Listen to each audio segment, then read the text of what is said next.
Future ని మథాలజీతో link చేస్తూ నాగ్ అశ్విన్ రూపొందించిన విజువల్ వండర్ కల్కి 2898 ఏడి. ప్రభాస్ ని కర్ణుడి రీఇన్కార్నేషన్ గా చూపించిన ఈ సినిమా బ్లాక్ బస్టర్ హిట్ కావడమే కాదండోయ్, 1000 కోట్ల వసూళ్లు సాధించింది.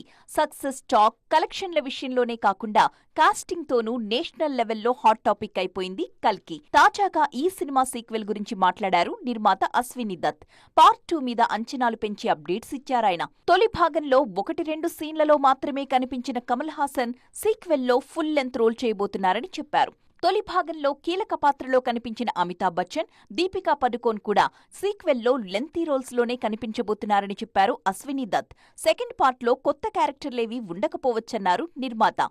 తొలి భాగం షూటింగ్ చేస్తున్న సమయంలోనే సీక్వెల్ కి సంబంధించి కూడా కొంత షూటింగ్ చేశారు దర్శకుడు నాగ్ అశ్విన్. అయితే పార్ట్ 1 ఘన విజయం సాధించడంతో ఇప్పుడు పార్ట్ 2 స్క్రిప్ట్ ని మరింత ఫైన్ ట్యూన్ చేస్తున్నారు.